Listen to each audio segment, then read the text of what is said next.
Before we get into this video, we got some small, teeny tiny bit of Sonic news. So recently we were shown the previews of the Sonic Funko figures coming out by whenever, I don't remember when. I wouldn't really say it's all that important because, I mean, it's Funko figures. They're exactly what you would expect. Also, every time I say or hear the words Funko Pop, the first thing that comes to mind is the editing mistake I made in my anniversary video. Pop vinyl figures. Funko, Guys, LLC, I'm and good Sega at have editing, partnered up I to bring swear. fans in. Another bit of news is that Sega is having a 60th anniversary sale right now on the US eShop as we speak. Sonic games and loads of other Sega games are being sold at a lower price, so if you're interested in picking up new games for slightly cheaper, then definitely take a look at the Sega games on the US eShop. This also applies more than just the Switch. It also applies to the 3DS eShop as well, but I don't think it applies to the Wii U eShop. And that's all the news we got. I was considering making them into separate videos, but I've been working on this video for a while and I didn't want to delay it any further. Plus, again, it's nothing really too interesting, so I just wanted to throw it out there in case I'm your only news source for whatever reason. And if I am, then I'm so sorry. Alright, now on to the actual video.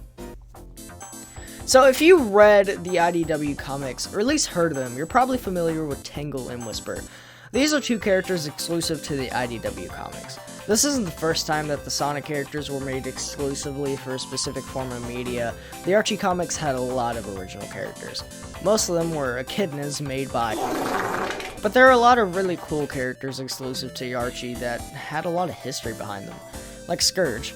He wasn't actually always called Scourge. He was first introduced as Evil Sonic. Not the most creative name, but whatever, his name was Evil Sonic. Scourge has even had a backstory. When he was 7 years old, his father never spent time with him. And then when his planet, Anti-Mobius, was in quote-unquote rock bottom, Evil Sonic killed his own father and took control of his kingdom. His first encounter with Sonic was when Sonic was trying to take a shortcut and ended up detouring to something called the Cosmic Interstate.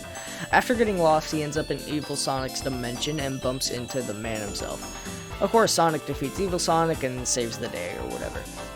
Later down the comic's life, a roboticized version of Robotnik threatens to take over different dimensions. He summons Evil Sonic to help him out, but Sonic and a whole slew of other different Sonics from different dimensions come together to help defeat Robo-Robotnik and Evil Sonic.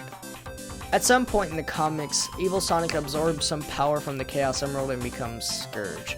Unfortunately, Scourge and countless others can no longer be used by anyone because of... But that's just one character. I could go on and on about the different characters, but I don't want to make this video too long. Plus, this is about game characters, not comic characters. The main point of this video is, will Sega make new original characters for the games? Well, to find that out, we gotta get into some games with original characters and make a prediction from that. As of the time scripting and recording this video, the last character that was made for any type of Sonic game that originated from a game and not a comic or TV show was Styx the Badger. That came from Sonic Boom Shattered Crystal.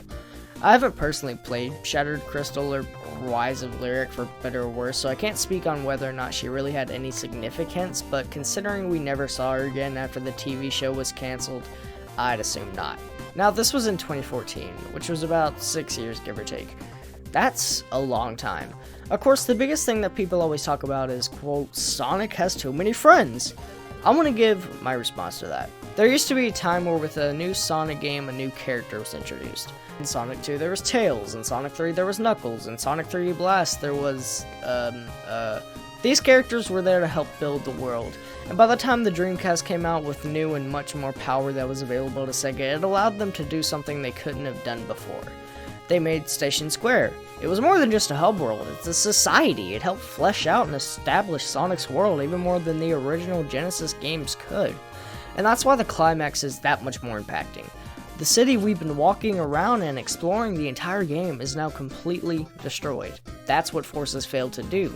One thing you must know when writing something about a character's world being flipped upside down is that you gotta see what the world is normally like before making the change. The ending to Sonic Adventure works because before seeing Station Square flooded and completely void of people, we saw it as a sunny place full of people just walking around, driving around, working jobs, being people. Of course, the ending wasn't perfect. We don't know how the humans reacted, and it's almost never brought up again. But back to Forces. The problem with Forces and basically every other Sonic game after Adventure 1 is that the world is no longer established.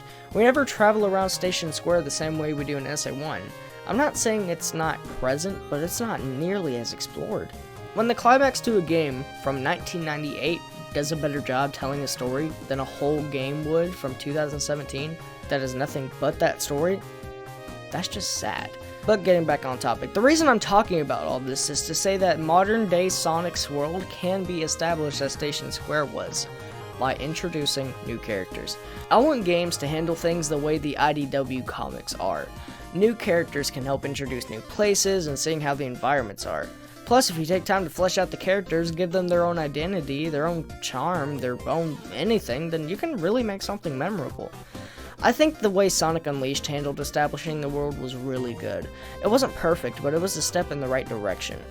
But to answer the question that I proposed myself and you guys watching the video, that being, will Sega make new characters for the games? I don't know. I just want an excuse to talk about Sonic Adventure and crap on Sonic Forces. Thank you guys so much for listening. If you liked what you heard, then please leave a like, and if you want to hear more, and maybe catch some of my streams, please subscribe.